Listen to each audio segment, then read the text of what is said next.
Chair. Senator O'Neill, please let Senator Roberts. Thank you all for being here today. First question. In correspondence between myself and the Fair Work Ombudsman, I was disappointed to hear your office repeatedly told casual coal miners that you could not or would not help them even though their abuses were many. This was because you said that casual black coal miners did not exist. There's no provision for them in the award. At this point, the Ombudsman became a part of the problem and not a part of the solution. Why did you not report this gap to the Minister or an authority that could fix it? And what can you do to ensure that these sort of abuses by your office and other instrumentalities like Coal LSL do not happen again? So, Senator, we are able to provide basic information around black coal long service leave provision. Is that what we're talking about? No, we're talking about the... Oh, my apologies. We've got Coal LSL later today.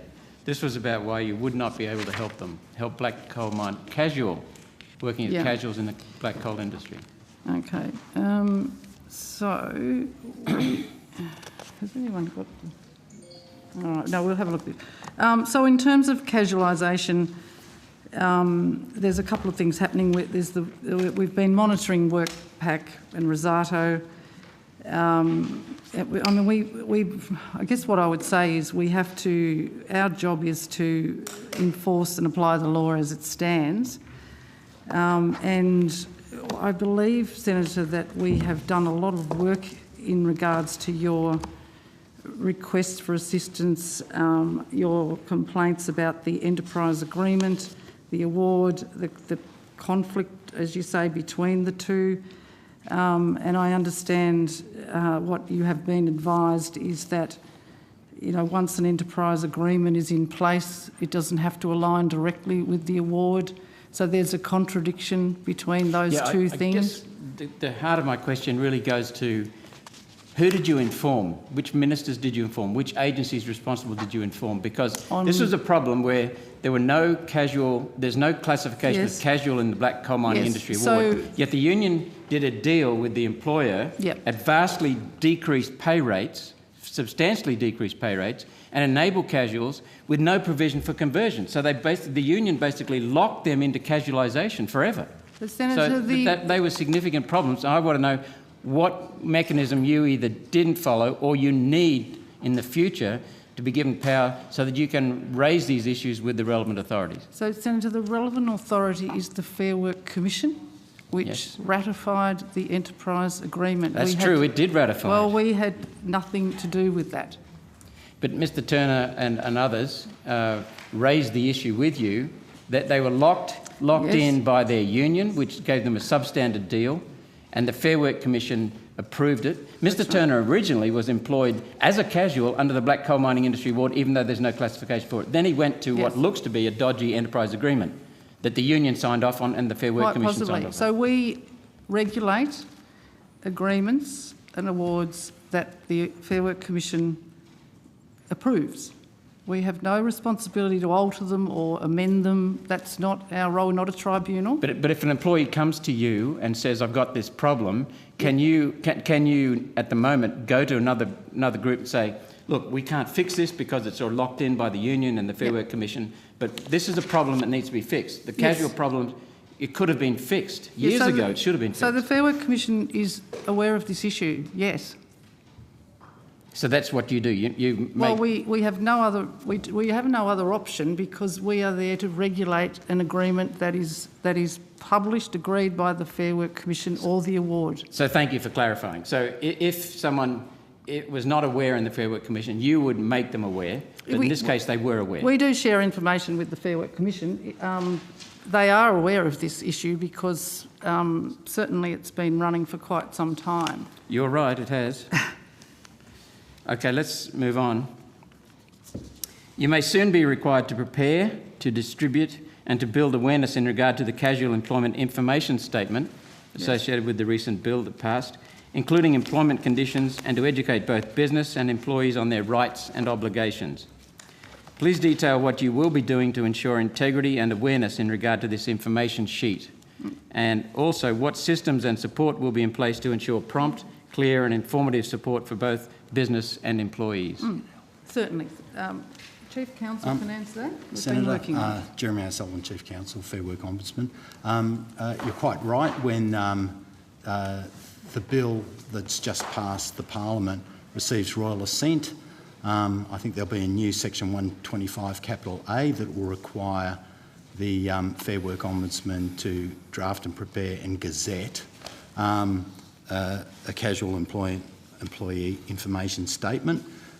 That work is well underway. There's some consultation requirements because that statement is required to just canvass some of the work of the Fair Work Commission. So under, I think it's section 682 sub 2, we're required to just consult on with the Fair Work Commission on that. That's occurring now, and so I'm very confident that we will be able to publish that statement as required by the legislation when it comes into force, shortly after it comes into force.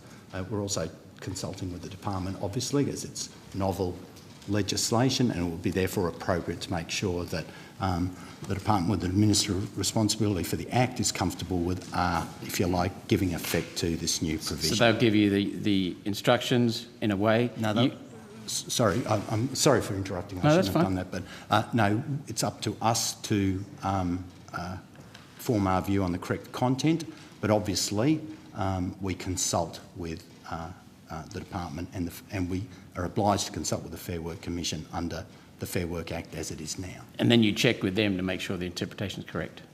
Well, yeah. I mean, okay, that's good. Well, in as much as I don't want to act like sound like we're acting under dictation, we have to form our own view, and we're responsible. And as Ms Parker has often reminds me, unfortunately, the buck stops with her. So we just make sure I just make sure that we give our advice so that it's we're comfortable. Now there is a mechanism under the legislation for us to update or change the information statement as required, and of course, you know, if any matters came to light that we thought it could be improved, then just like we do with our Fair Work information statement, we improve, and particularly for readability, because this is not to be a document that could only be... So it's a living document? Yeah, that's okay. a good point. Will you be doing a separate sheet to ensure that small business employers and employees are aware of the requirement that casual employees working in small businesses have a right to apply for conversion? Indeed, that's that one.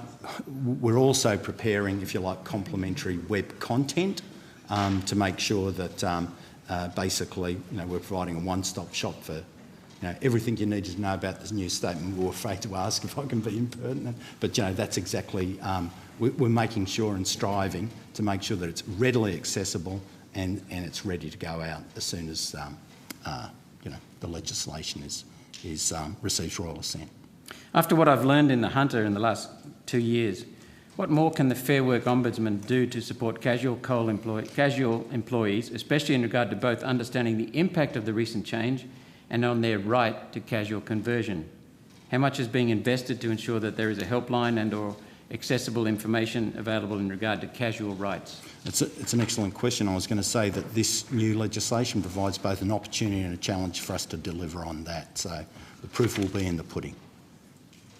And there will be arguments, you anticipate, there will be arguments with people in larger businesses denied conversion, and then the employee wanting to come back later and saying that the denial was not for sound reasons. And that will be the jurisdiction of the Fair Work Commission. Right.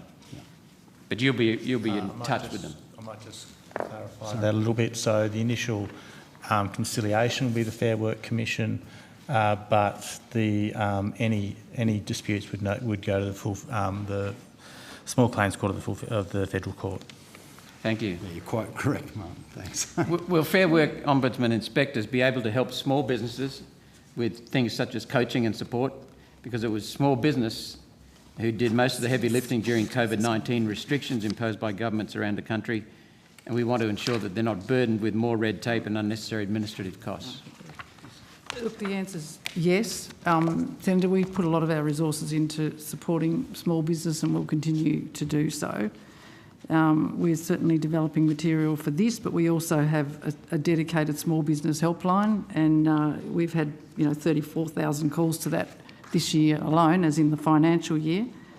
And we have a small business showcase with a whole range of resources. The small business webpage was visited 50,000 times this year.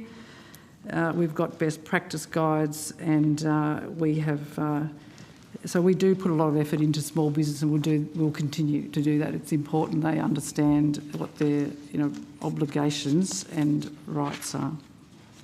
Well, I think it's important just to mention, Chair, just in finishing up, that we've had a lot of contact with small business and small business organisations who are relieved that the bill went through last week, but now they need to make sure it's implemented properly. So. Thank you.